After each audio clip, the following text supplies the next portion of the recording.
सुषमाताई, तुम्ही एकाच वेळी सगळ्यांना म्हणजे पोलिसांना आणि सरकारला आरोपीच्या पिंजऱ्यात उभं केलेलं आहे. तुम्हाला हा एन्काउंटर संशयास्पद का वाटतोय? हा एन्काउंटर घडला नाही तर घडवला गेला असं का वाटतंय? आक्षेप काय? पहिल्या दिवसापासून या संपूर्ण प्रकरणामध्ये पोलिसांची भूमिका अत्यंत संशयास्पद होती. एफ.आय.आर. लिहून घेण्यापासून मी जरा आपल्याला आठवण करून दिली पाहिजे की भावेश भिंडे हा घाटकोपर होर्डिंग प्रकरणातला आरोपी जो अत्यंत बलशाली होता आणि तो बाहेर कुठेतरी गेला होता, तिकडून पोलिसांनी त्याला हस्तगत केला आणि भावेश भिंडेला हजर केलं. आपटे एवढा मोठा आरोपी आहे का की आपटेला शोधणं पोलिसांना कठीणच गेलं? एक. दुसरी गोष्ट, अक्षय शिंदे हा अजिबात कोणी क्रांतिकारक नाही, पुण्यात्मा नाही, समाज सुधारक नाही, तो कोणी महान आत्मा वगैरे नाही, देशासाठी त्याने काही फार मोठं केलं नाही. तो मरायलाच पाहिजे. अक्षय शिंदेचा देहांत अटळच होता, तो व्हायलाच पाहिजे. पण त्याच्यासाठी जी कायद्याची प्रक्रिया बायपास केली ती गंभीर आहे. कारण अशा पद्धतीने जर तुम्ही या गोष्टीचं समर्थन करत असाल तर मग राज्यात आणि देशात पोलीस स्टेशन आणि न्याय व्यवस्था कशासाठी ठेवता? मग त्यांच्या अस्तित्वाची गरजच उरत नाही. पुढचा मुद्दा, अक्षय शिंदेला तुम्ही तळोजा जेलमधून बदलापूरला जर नेत असाल तर साधारणतः कळंबोलीपासून सरळ जाताना उजव्या बाजूला तळोजा जेल, पुन्हा पुढे गेलं उजव्या बाजूला MIDCतनं टर्न घ्यायचा, शिळफाटा बदलापूर, मध्ये मुंब्रा येतच कुठे? मग मुंब्र्याला गाडी नेण्याचं काय कारण? ते हिरेन मनसुखच्या वेळेला पण असंच काहीतरी, त्या मुंब्रा का मध्ये आलं? आता पुढे अजून एक, पोलिसांनी ही चार्जशीट रविवारीच का बरं दाखल केली? त्याच्या पुढे संजय शिंदेकडे जे पिस्तूल होतं, या संजय शिंदे 1983 बॅचचा ऑफिसर, ज्याची कारकीर्द अत्यंत वादग्रस्त आहे, ज्याने आपला मेहुणा विजय पलांडे याला अरुण टिकू मर्डर केसमध्ये पळून जायला मदत केल्याचा ठपका ठेवत आणि ते सिद्ध झाल्यावर त्याला सस्पेंडही केलं होतं, ज्याच्या हातून आरोपी फरार झाला होता, त्यालाच पुन्हा ही इतकी महत्वाची कामगिरी, ही जबाबदारी का दिली गेली? ओके, पुढे समजा जर 9mm चा पिस्तूल त्याच्याकडे होता, तर साधारणतः 9mm चा पिस्तूल असाच लोड केला जात नाही. समजा तो लोडही केला असेल, चेंबर लोड केलं तरी डायरेक्ट ट्रिगर करता येत नाही, त्याला एक लॉक असतो, तो लॉक काढता आला का? तोंडावर काळा कपडा असणाऱ्या या अक्षय शिंदेला इतक्या चटकन कळलं का? काही सेकंदाच्या आत इतक्या सराईत माणसासारखं, कारण सोफिस्टिकेटेड वेपन पोलीस वापरतात. सोफिस्टिकेटेड वेपन हे बाजारात खरेदी विक्रीला नाही, म्हणजेच त्याची ट्रेनिंग चालवण्याची सुद्धा नाही. मग अक्षय शिंदे, ज्याला पोलिसांनी गतिमंद ठरवलेला आहे, असा गतिमंद ठरवलेला आरोपी हे लॉक काढू शकतो का? फार महत्वाचा मुद्दा आहे. त्याच्याही पुढे जाऊन या सगळ्या प्रकरणामध्ये मी आठवण करून दिलेली होती की हैदराबादचं जे एन्काउंटर झालं होतं, त्या एन्काउंटर नंतर एक चौकशीची मागणी केली. त्या चौकशीच्या मागणीनंतर उच्चस्तरीय म्हणजे उच्च न्यायालयाच्या न्यायाधीशांची कमिटी जेव्हा बसली आणि कमिटीने काही तपास केले होते, सिरपुरकर समितीचा अहवाल, त्या अहवालाने स्पष्टपणे सांगितलं की फेक एन्काउंटर प्रिटेंड केला गेलाय, मात्र प्रीप्लान मर्डर आहे. सबब उपस्थितांवर 302 प्रमाणे गुन्हा दाखल झाला पाहिजे आणि तसे आदेश माननीय उच्च न्यायालयाने दिले. आता पुन्हा कट टू, इकडे जर सरकार म्हणत असेल की अरे तुम्ही पोलिसांवर शंका घेताय का, तर सन्माननीय गृहमंत्री साहेब, पोलिसांची काळजी कधीपासून वाटायला लागली? कधीपासून पोलिसांचा सन्मान आपण करताय? ते कोकणातले 4 आणे 12 आणे रोज पोलिसांना वाटेल ते बोलतात, त्यावेळेला तुम्ही किती सन्मानाची भाषा त्यांच्यासाठी केली? कट टू, पुढे, अक्षय शिंदे हा हिंस्त्र होता का? तो इतका ताकदवर होता का? इतक्या चपळाईने पिस्तूल काढू शकतो का? मग त्याचा अभ्यास वरिष्ठ अधिकाऱ्यांनी का केला नाही? मग निग्लिजन्स ऑफ ड्युटी असं म्हणत, हलगर्जीपणाचा ठपका ठेवत का बरं कारवाई केली जाऊ नये? आणि महत्वाचं, जेव्हा शिंदे फडणवीसजी म्हणतायत की मी त्याच्या चौकशीचे आदेश दिलेत, नो, मान्य नाही आम्हाला ते की तुम्ही चौकशीचे आदेश द्यावे. माझाच बॉल, माझीच बॅट, माझाच स्टंप, मीच क्रिकेट खेळेल आणि मीच 4-6 अनाऊन्स करेल असं नाही चालणार. तुमच्या राज्याच्या प्रभाव क्षेत्रापासून बाजूला ठेवत त्याची एक निष्पक्ष चौकशी व्हावी. ती का व्हावी त्याचं कारण सांगितलं पाहिजे. महत्वाचं, मी पुन्हा एकदा सांगेन, अक्षय शिंदे हा अजिबात समाज सुधारक नव्हता, पण का व्हावी? कारण याला तुम्ही न्याय म्हणू शकत नाही. कालपासून जे बोंब ठोकतायत नरेश मस्के, नैसर्गिक न्याय वगैरे, जर हा नैसर्गिक न्याय म्हणणार असाल तर मग संजय राठोडला नैसर्गिक न्याय कधी देणार आहात सांगा? ठीक मग आहे. ब्रिजभूषणलाही मी नैसर्गिक विचारतो नोकरी तर देणार एवढे नाही. प्रश्न आहेत ना. तुम्ही एक एन्काउंटर आणि मला वाटतं किती राऊंड फायर केले तुम्ही माहित नाही. एकाच वेळेस सगळे राऊंड फायर केलेले आहेत. मी मी आता यानंतर जातोय शिवसेनेकडून. मला मनीषाताई तुमचं उत्तर हवंय. एक एन्काउंटर जरी झालेलं असलं तर त्याच्यावर कितीतरी सवाल उपस्थित केलेले आहेत. या सगळ्या प्रश्नांची उत्तरं पोलिसांनाही द्यावी लागतील आणि सरकार म्हणून तुम्हाला सुद्धा द्यावी लागतील. तुमची भूमिका काय? सर्वप्रथम तर मी हे सांगू इच्छिते की इथे बसलेले प्रदीप शर्मा सोडून बाकी कोणालाही कुठल्या पिस्तूलचं मेक आहे, त्याचं बोर साईज काय आहे, बुलेट्सची साईज काय आहे, मला वाटतं हे टेक्निकल लीगल नॉलेज जे त्या क्षेत्रातलं आहे ते मला तरी नाहीये. नाही मी आणि ठीक आहे त्याच्याबद्दल, पण नाहीये. राजकीय जी टीका आहे त्याच्याबद्दल मी पोलिसांचं एक घेतो मिनिट. त्यांच्याकडून उत्तर. नाही नाही, तुम्ही आता मला तोडायचं नाही मध्ये विलास, मला मध्ये नाही ताई, तोडायचं मी नाही. तुम्हाला Please. तुमच्याबद्दलच सांगतोय की तुम्ही नाही नाही त्याचं नाही. उत्तर मी त्यांच्याकडून एक मिनिट. घेतो, नाही, तुम्ही मग राजकीय याच्यावर ठीक बोला. आहे. तुम्हाला हे बघा, तुम्ही अन्य कोणालाही अडवलं नाही, मलाही तुम्ही अडवायचं कारण नाही. प्लीज, मी एवढाच मुद्दा म्हणतेय. मी कोणाचंही नाव घेतलं नाहीये mister Vilas Bade. Please mind युअर सेल्फ. मी एवढं म्हणतेय की इथे प्रदीप शर्मा सोडून कोणालाही पिस्तुलांचं टेक्निकल नॉलेज असायचं काही कारण नाहीये. किती जणांनी हाताळली, मी तरी हाताळलेली नाहीये. मुद्दा नंबर 1. दुसरी गोष्ट, त्या दिवशी विरोधी पक्षनेते देखील म्हणतात त्याला गोळ्या झाडा, जनप्रक्षोभ झाला. सगळं बरोबर आहे, व्हायलाच पाहिजे होता जनप्रक्षोभ. आणि त्यामध्ये फाशी द्या, आमच्या समोर फाशी द्या, अगदी राईट, एव्हरीबडी इज जस्टिफाईड. दुसरा मुद्दा. तिसरा मुद्दा की पोलिसांनी फास्ट ट्रॅकवर चालवलं, सगळं काही केलं. जे जे करायला पाहिजे होतं, काही चुका अगोदर झाल्या होत्या त्या मान्य केल्या आहेत सगळ्यांनीच. मग त्या शाळेकडनं असतील, शाळेच्या सीसीटीव्हीच असतील, शाळेच्या प्रशासनाकडनं असतील, प्रत्येकावर कारवाई झालेली आहे. पोलिसांवर देखील कारवाई झालेली आहे. त्यानंतर ते फास्ट ट्रॅक कोर्टवर सगळं टाकण्याचं सगळं केलं. चार्जशीट फाईल झाली. कोर्टात नेताना आणताना जे रिमांड ट्रान्झिट मध्ये हा प्रकार घडलेला आहे, पोलीसच्या व्हॅन मध्ये घडलेला आहे. त्याच्यानंतर आता तोंडावर काळा कपडा होता नव्हता आदित्य ठाकरेंचा पण मी बाईट ऐकलेला आहे. परंतु मुद्दा असा आहे की त्यांनी ती पिस्तूल काढली कशी, हे सगळं एक्सप्लेनेशन पोलिसांनी त्यांच्या एका लेखी निवेदनाद्वारे दिलेलं आहे. आता तुम्हाला तुमचं सरकार असतं तेव्हा पोलीस चांगले, तुमचं सरकार नसतं तेव्हा पोलीस वाईट. मग सचिन वाझे त्यांच्यावर देखील फेक एन्काउंटरचा आरोप होता. त्यानंतर त्या सचिन वाझेंना माननीय उद्धवजी ठाकरे म्हणतात तो काय ओसामा बिन लादेन होता का. नंतर अंबानींच्या घराखाली जिलेटिनच्या कांड्या एका गाडीत ठेवल्या गेल्या. मनसुख हिरणची ती गाडी होती. मनसुख हिरणचा नंतर मृत्यू झाला का काय केलं, त्याला मर्डर केला, हा सगळा विषय मी इथे चर्चा करत नाहीये. I am just coating it, I am just mentioning it.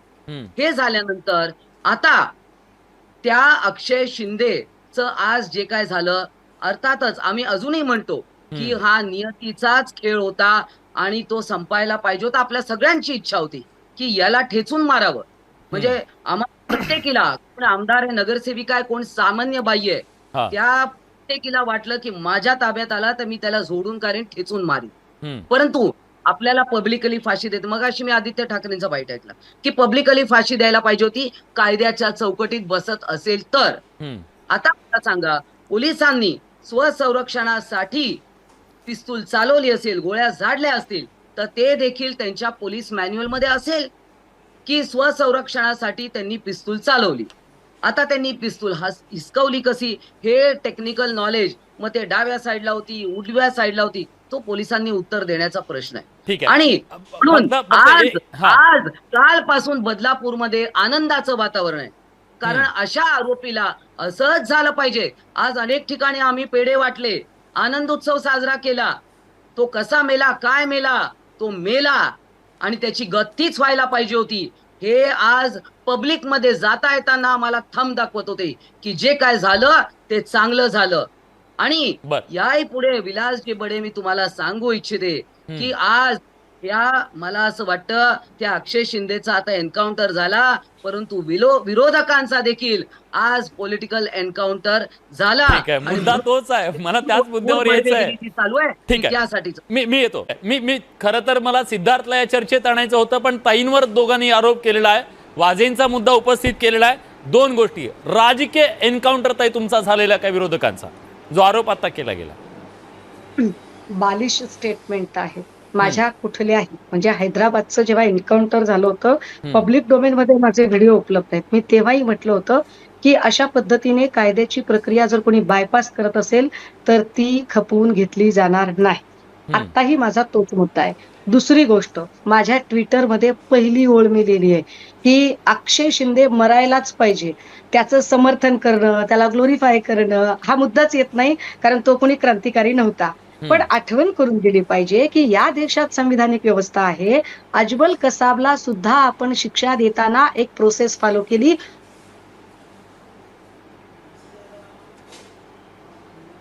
ठीक आहे, त्यांचा संपर्क तुटलेला आहे, मी पुन्हा त्यांचे संपर्क करण्याचा प्रयत्न करतो. एन्काउंटर होणं वेगळी गोष्ट आहे आणि हा. न्याय होणं वेगळी गोष्ट आहे. न्याय होण्यासाठी आधी आपटे पकडावा लागेल. एक, आता जरा राम सातपुतेंनी जे काही फार बोलले, मी त्यांच्यासारखी आगपाखड करू शकत नाही, कारण माझ्याकडे बोलायला खूप छान मुद्दे आहेत आणि ते वैचारिक आहेत. मला शिव्यागाळ आणि शिव्याशाप आणि आगपाखड करायची नको, गरज नाही. वैयक्तिक नको. ते म्हणाले देवाचा न्याय. आता जर हा देवाचा न्याय असेल विलास दादा,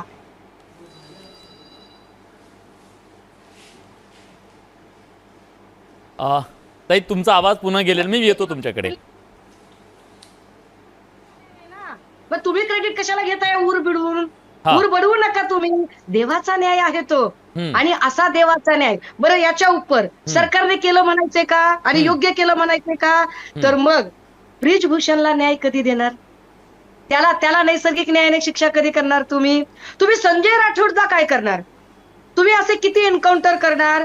बरं, मग तुम्हाला बाकीच्या सगळ्या प्रकरणांचं काय करणार आहात तुम्ही? त्यामुळे हे बालिश मुद्दे जे आहेत ते सोडा. अक्षय शिंदे मरायलाच पाहिजे होता, पण अक्षय शिंदेचा आवाज ज्या पद्धतीने बंद केला त्यामुळे अनेक सत्य बाहेर येता राहिलेत. केतन तिरोडकर एक याचिका दाखल करत आहे, मला त्याचा नंबर आता मिळालेला नाहीये. त्या शाळेमध्ये चाइल्ड पोर्नोग्राफी होत होती आणि त्या शाळेत मानवी तस्करी होत होती असा केतन तिरोडकरने थेट आरोप करत कोर्टात याचिका दाखल केली आहे. हे जरा त्यांना कळू देत की आपण काय बोलतोय, आपण काय अभ्यास करतोय, आपण कुठल्या मुद्द्यांवर बोलतोय. आणि महत्वाचं, मी साधा एकच माझा मुद्दा आहे की कायद्याची प्रक्रिया बायपास होते. कायदा नावाची गोष्ट तिची चाड काही आहे का नाही माफ करा, आपल्याकडे. तुम्ही जी भूमिका मांडली ना, 100% मी पत्रकार म्हणून सुद्धा आहे आणि विवेकी जो कोणी व्यक्ती असेल ना, ज्याचा लोकशाहीवर विश्वास आहे, तो प्रत्येक जण हीच भूमिका मांडेल की न्याय झाला पाहिजे तर तो कायद्यानुसार झाला पाहिजे. लोकशाही आपल्या इथे. पण मला एक फक्त संदर्भ तुम्हाला आठवण करून द्यायच्या. सोशल मीडियावर आज दिवसभर तो फिरवला जातोय असं म्हणा हरकत नाही, पण मला बाळासाहेबांचं या सगळ्या संदर्भात नेमकं काय म्हणणं होतं ते तुम्हाला ऐकवायचं आहे आणि त्याच्याबद्दल शिवसेनेचं काय म्हणणं आहे ते सुद्धा जाणून घ्यायचं आहे. बलात्कारांबद्दल बाळासाहेब काय म्हणाले आपण ऐकूया, नंतर मी तुमचं उत्तर घे. एखाद्या महिलेवरती बलात्कार होत असताना हातामध्ये तुमच्या जवळ पिस्तूल आहे, तुम्ही काय करणार? ते तिथेच ठेवणार. पण हे चालले ते बरं नाही. हे फार वाईट आहे, फार बरं ते शोभत नाही. त्याला बघत तर बसलाय, शोभत नाही बोलतोस. घाल गोळी त्याला, उडव त्याला. ताई, ह्या भूमिकेच्या संदर्भात तुमचं म्हणणं काय आहे? म्हणजे ही जी भूमिका आहे बाळासाहेबांची जी होती ती रोखोक असायची. एका मिनिटात बाळासाहेबांची भूमिका त्यांनी कधीच तिलांजली दिलेली आहे, त्याच्यामुळे त्या काय बोलतील? कारण ते आम्हाला कायम बालिश बोलतात. मागे पुस्तकं लावले म्हणजे कोणी विद्वान होत नाही. ताई बोला. मी बोलू? हा बोला ताई, बोलू आता? बोला. मी बोलतो. मनीषाताईंचा बालिश राग मी समजू शकते, असमंजस आहेत. देव त्यांना माफ करो. त्या जागी कोणाची पण मुलगी असली तरी त्या आईला वाटलं आज ते अक्षय शिंदेचं वंदनीय बाळासाहेब ठाकरेंनी असं म्हटलं. वंदनीय बाळासाहेब, हेच बोलली मनीषाताई तुमच्यामध्ये मी बोललेली नाही, एवढा सेन्स बाळगा, एवढे मॅनर्स ठेवा जरा. प्रत्येकाला बालिश मॅनर्स ठेवा जरा, मॅनर्स ठेवा. तुम्ही बोलताना मध्ये बोलले नाही मी. ही बचाबच मध्ये बोलायची सवय बंद करा. जरा मॅनर्स ठेवा. तुमचा मानसिक कंट्रोल. तुमचा तोंड ढासळलाय बाई. बाई तुमचा तोंड ढासळलाय. बाई तुम्ही बोलताना कुणी मनीषाताई, त्यांचं पूर्ण होऊ द्या ना. मी त्यांना प्रश्न विचारला ना. मनीषाताई, अहो, मी दुसरे त्यांना प्रश्न बोलताना विचारला कसं त्यांच्याकडून उत्तर बोलताना? घेतलं. मॅनर्स बाळगा ना. बोलतात, ही आहे कोण? जरा मॅनर्स ठेवा जरा. वैयक्तिक नको नाही ताई. मला वाटतं वैयक्तिक बोलायचं. नको, वैयक्तिक नको. आपण काय कशाला आपण चाललंय? इथे मुद्द्याबद्दल काय बोलतो. चाललंय? राज्यातला एवढा गंभीर मुद्दा आहे त्याच्याबद्दल बोलू. हा सुषमाताई, साहेबांना बोलताना कुणी मध्ये बोललंय का? मॅनर्स नाही चर्चेत कसे बोलायचं ते. मॅनर्स बाळगा. काय मुद्दा आहे? मॅनर्स बाळगा चर्चेत मध्ये मनीषाताई मी त्यांना प्रश्न विचारला, मला त्यांच्याकडून उत्तर घेऊ द्या. शो मध्ये प्रत्येकाला बोलताना पाणी interrupt बोलायचं. केलं नव्हतं मी. माझे पुस्तकं लावलं म्हणून कोण विद्वान होतं काय? इंटरप्ट केलं नव्हतं मी. मनीषाताई मॅनर्स मी बाळगा. त्यांना प्रश्न चर्चेचे विचारलाय, मॅनर्स बाळासाहेबांचं ते म्हणणं मॅनर्स ऐकवलेलं ठेवा. आहे. मला वाटतं की त्याचं उत्तर आपण घेतलं पाहिजे. प्लीज प्लीज सुषमाताई तुम्ही बोला. मनीषाताई मी तुमच्याकडे येतो. मनीषाताई बाळासाहेबांबद्दल काय बोलतील? ठीक आहे. मनीषाताई उत्तर तर ऐकूयात ना, उत्तर ऐकूयात ना, ते काय म्हणतात ऐकूया. हा वंदनीय Please. बाळासाहेब असं म्हणाले की बलात्कार होत असताना जर कोणी बघत बसत असेल आणि मी काय करू, माझ्या हातात पिस्तूल आहे. अगदी बरोबर आहे. माझ्या समोर जर गुन्हा घडत असेल, माझ्या समोर जर बलात्कार होत असेल, तर मी बिलकुल त्या वेळेला त्या जी कोणी पीडित आहे त्या पीडितला वाचवणं हे माझा प्राधान्यक्रम असला पाहिजे. पण दादा इथे घटना घडून गेली, त्याला अनेक महिने उलटून गेले. नाही, पण पोलिसांवर त्याने जर पिस्तूल उगारली असेल, पोलिसांना गोळी लागली असेल तर ताई ऐका पोलिसांना बरोबर, अगदी बरोबर, मान्य मला. ठीक आहे. आता मला सांगा, जर तो इतका हिंस्त्र, इतका मोठा ताकदवर, इतका चपळाईने वागणारा आहे, तर याचा अभ्यास पोलिसांनी केला नाही. हा पोलिसांचा हलगर्जीपणा नाही का साहेब? तिसरा मुद्दा, आता ते वाजे बिजेचं काहीतरी मनीषाताईंनी काढलं. मला काय म्हणायचंय, वाजेबद्दल आता जे तुम्ही बोंब मारताय, तुम्ही ज्यावेळेला आमदार होतात आणि आमच्याच कडून आमदार होतात, तात्काळ म्हणायचं वाजेच्यावर तुम्ही चुकलाय, चला तुमची आमदारकी तुमच्या तोंडावर फेकून मारते आणि मी राजीनामा देते. का तेव्हा कायद्याची चाड वाटली नाही आणि मनीषा कायद्याने राजीनामा देऊन बाहेर पडल्या नाही, तेव्हा तर बरं वाटलं. त्याचं उत्तर मी देईन. कुणाला शहाणपण सांगताय? त्याचं उत्तर देते. इतक्या संवेदनशील विषयावर जर फार, जसं मनीषाताई म्हणाल्या, फार संवेदनशील विषय, ब्ला ब्ला ब्ला ब्ला, चिमुरडी वगैरे, मग 7 तास म्हात्रेवरती त्यांनी चिमुरडी शब्द वापरला तर चालतो. अरे यार, बोलल्या यामध्ये, यांना मॅनर्स शिकवा कुणीतरी. सगळी दुनिया चिमुरडी म्हटलं चालतं. तुम्ही देखील चिमुरडी शब्द म्हणत होतात. बदलापूरला तुम्ही देखील चिमुरडी शब्दच वापरत होतात. तुम्हाला माझ्याबद्दल काही जेलसी आहे का? मला सांगा विलासजी, आता मला सांगा, बाळासाहेबांना अत्यंत घाणेरड्या पद्धतीत या बोलणाऱ्या, या आता बाळासाहेबांच्या बद्दल बोलतात. बाळासाहेबांना घाणेरड्या शिव्या दिल्या, देवी देवतांना शिव्या दिल्या. काय म्हणणार? ज्या देवी देवतांना घाणेरडं बोलतात त्यांना देवाचा न्याय काय कळणार? ज्या देवी देवतांना घाणेरडं बोलतात त्यांना देवाचा न्याय काय कळणार? जे देवच मानत नाहीत, जे देवच मानत नाहीत, जे देवच मानत नाहीत, जे देवच मानत नाहीत, देवी देवतांना ऐका ना, दोघी महत्वाच्या नीती आहेत महाराष्ट्रातल्या. महाराष्ट्रात तुम्हाला ऐकतोय, वैयक्तिक नको जायला, वैयक्तिक नको जायला. मला प्लीज प्लीज ताई मी त्यांना प्रश्न विचारलाय ना, मी उत्तर घेतो ना तुमच्याकडून, मी उत्तर घेतो. मनीषाताई शिव्या देणारी बाई, मनीषाताई उद्धव ठाकरेंना शिव्या देणारी बाई, ठाकरेंना शिव्या देणारी बाई, आदित्य ठाकरेंना शिव्या देणारी बाई, आदित्य ठाकरेंना शिव्या देणारी बाई, उद्धव ठाकरेंना शिव्या देणारी बाई, बाळासाहेब ठाकरेंना शिव्या देणारी बाई, देवी देवतांना शिव्या देणारी बाई, देवी देवतांना शिव्या देणारी बाई, तिला आज आपण काय कुठल्या मुद्द्यात, मला हे मान्य नाहीये, मला हे मान्य नाही. मी दोघी नाही थांबवतोय. हे हा चर्चेचा मुद्दाच नाहीये, वैयक्तिक पातळीवर ही चर्चा जाऊ नये मला वाटतं. सिद्धार्थ हा मुद्दा नाही का? माझा मुद्दा मला कंप्लीट करायचा प्लीज आहे. लवकर. माणसाला चीड येते असं जेव्हा मनीषा कायंदे म्हणतात, मग माणसाला चीड येते आणि त्याची चीड समजून घेतली पाहिजे. अरे यामध्येच बोलतात यार, काय बाई देवी देवतांना शिव्या माणसाला जर चीड येते आणि ती जर समजून घ्यायची असेल, तर मग संजय राठोडला चप्पल वाढायची भाषा जी चिडून केली होती वाघबाईंनी, ती मान्य करायची का?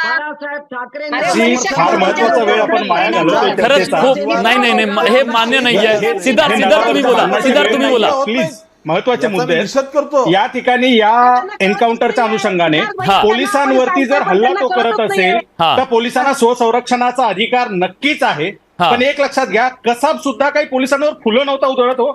कसाबने त्याच्या साथीदाराने गोळ्याच घातल्या होत्या.